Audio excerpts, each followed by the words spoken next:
ये वीडियो आपका दिमाग फ्राई कर सकता है, क्योंकि इसमें श्री रामचंद्र जी के गुरु योग वशिष्ठ का वो ज्ञान है जो आपके भ्रम को तोड़कर ऐसी स्थिति में ले जाएगा जहां आप आज़ाद हो, भीतर से शांत हो, बिना किसी डर के।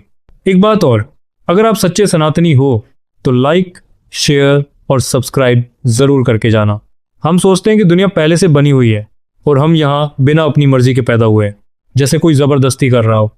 लेकिन योग वशिष्ठ ऐसा नहीं कहते, क्योंकि सबकी शुरुआत एक चीज़ से हुई है, वो है इच्छा। आपको लगता है कि आप चीज़ों को चाहते हैं, लेकिन सच्चाई उलटी है।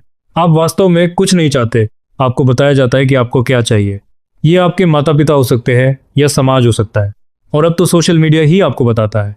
फिर आपकी एक इच्छा से अनेक इच्छाएं उत्पन्न होती है जो आपको चलाती है और अनेकों भ्रम उत्पन्न करती है। योग वशिष्ठ कहते हैं जब सब कुछ खत्म हो जाता है तब भी कुछ बचा रहता है। वो क्या है? वो है इच्छा। यानी सृष्टि खत्म हो सकती है लेकिन इच्छा नहीं, क्योंकि इच्छा है तो मन है, मन है तो सृष्टि है। तो अगर इच्छा ही नहीं होती, क्या ये दुनिया भी नहीं होती? ऐसा नहीं है कि दुनिया समाप्त होकर शून्य में चली जाती है, लेकिन आपका भ्रम खत्म हो जाता है।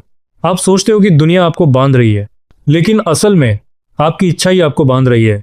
आप कुछ पाना चाहते हो, इसलिए आप भागते हो। आप कुछ खोने से डरते हो, इसलिए आप डरते हो। अगर इच्छा खत्म हो जाए, क्या डर भी खत्म हो जाएगा? योग वशिष्ठ का जवाब है हाँ, इच्छा हमें बांधती है। हम खुद को ही इच्छा समझ बैठे हैं। आई वॉन्ट, मुझे चाहिए, जो कि एक अधूरापन है, और यही अधूरापन हमारी पहचान बन जाती है। इसलिए आप इच्छा नहीं हो, आप वो है जो अपनी इच्छाओं का साक्षी बन जाता है। जब आप ये समझ जाते हो तो इच्छा की पकड़ आप पर कमजोर हो जाती है। एक आखिरी सवाल, क्या इंसान बिना इच्छा के जी सकता है?